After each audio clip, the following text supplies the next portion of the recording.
In this chapter, we're going to discuss the prevailing theory of genetics and its impact on obesity. You would have heard it in the media, pushed forward by doctors, and in various magazines, etc., relating to health, that the primary cause of obesity and excess weight is genetics. There's a lot of evidence to support this theory as well. We shouldn't discount it out of hand. In fact, when the Americans first liberated Auschwitz, what they discovered was not only the very publicised large number of starving inmates in the concentration camps, but quite a few people that were also very obese in spite of the incredible deprivation in food. Here you see a group of Auschwitz inmates celebrating the liberation. You'll notice that these women, in spite of the incredible starvation and harsh conditions of the concentration camp, were still obese. This has led to the theory, as it's described in the research, as the Auschwitz paradox. Why, in spite of the extreme starvation, were these people still obese? Well, the number one theory, of course, is that it was genetic. The genetic theory has received even greater support with a concept that's been identified as the Ethiopian paradox. That is, when camera crews go to Ethiopia for one of the many famines, not only do they see large numbers of starving Africans like this poor man here, which you may have seen on the various charity ads, but also they find several obese people. And here you see one of these Africans who actually suffers the obese gene, and he's actually volunteered and come along with the United Nations to do research to discover why he actually has this challenge. What they hope is they can identify the gene and implant it in other Ethiopians, so in future when they have famines, they don't starve, as this man obviously isn't. As in most areas of scientific research, there are people who argue that other theories are more relevant. In fact, a recent breakthrough in research technology has allowed for proponents of the fat theory been able to support their argument. It is argued by proponents of the fat fairy theory that the idea that the current obesity epidemic is caused by genetics is somewhat wishful thinking.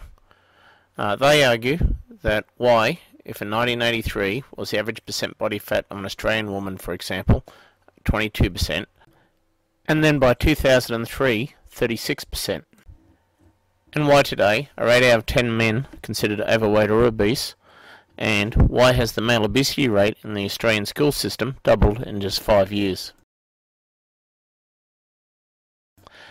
We couldn't have really had that kind of massive change in our genetic makeup. Originally, the fat fairy theorists were mocked by the mainstream researchers, but thanks to incredible new technology which was used to identify, first of all, the Michael Jackson's ghost at Dreamland, we actually have been able to capture fat fairies. And what we've been able to identify is these fat fairies actually fly around at night, sprinkling donuts into people's mouths. And here we see some poor woman who's the unfortunate victim of the fat fairies. Here she is, gone to sleep, and then in the morning woken up and lo and behold unable to fit into her pants because the fat fairies have attacked her and dropped donuts into her mouth. So how does the fat fairy theory tie into the rapid increase in obesity? Well, very simple. Because of global warming, it's thought that what's actually happened is that the stratosphere is heated up, and fairies of course breed up in the clouds, and because of the warmer temperatures up there, they're breeding a lot faster. And because they eat fairy dust, which grows in cloud mass, the fairies are breeding at a much faster rate, and to amuse themselves, spending a lot more time flying down to the earth, sprinkling donuts into people's mouths. What naughty fairies they are. Another factor is considered the fact that because of the world's growing population, now there's about 6 to 11 billion people, two fairies who used to focus on going around and collecting children's teeth and leaving, say, $1 or $2, are now, because of the high population, finding a glut in the tooth market. So where before they could get a decent profit from going around paying $1 or $2 per tooth and then reselling on the market, they now can't. And as a result, they're not getting a financial reward. Here you see two tooth fairies protesting about the plummeting price of teeth on the teeth market. We have to feel sorry for these poor fairies. For centuries, these fairies have gone around giving children money for the teeth so they didn't feel so bad about losing them. So what's the government doing about this? Well, they're going out and capturing fairies and operating on them for research to see what they can do about the problem. Here you see two terrified Easter bunnies looking on as their friend, one of the fat fairies, is captured and taken away in an ambulance for research purposes. Who better than a bunny would know what terror lies in research? Oh my god, they're thinking. Let's hope he doesn't get taken to the cosmetics research labs. Of course, the fat fairy theory is as ludicrous as can be. No, I was just kidding, there aren't fat fairies. And no, the population isn't increasing because of global warming, or because tooth fairies are having a hard time on the tooth market. The whole concept is ludicrous, but then so is the concept of genetics being the cause of obesity, or diabetes, or blood pressure, or heart attacks. The cause is very simple: a change in our food supply, what we put in our mouth, what we put in our skin, what we breathe in the air, and the amount of time we spend spitting on our butt. It's that simple. So why do you hear the genetic theory pushed so much? Very simple. Food industry is a big industry.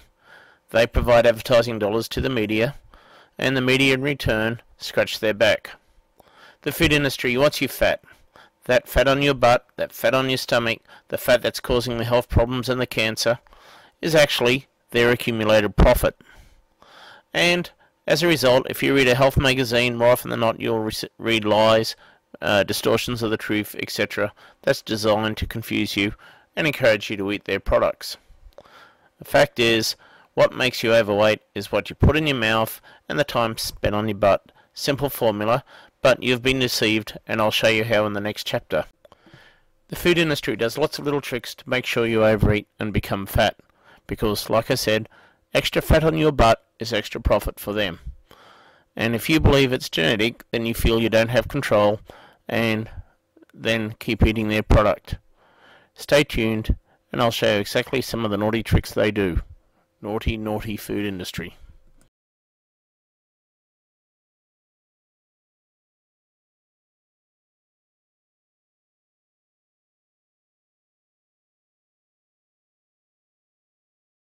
Actually,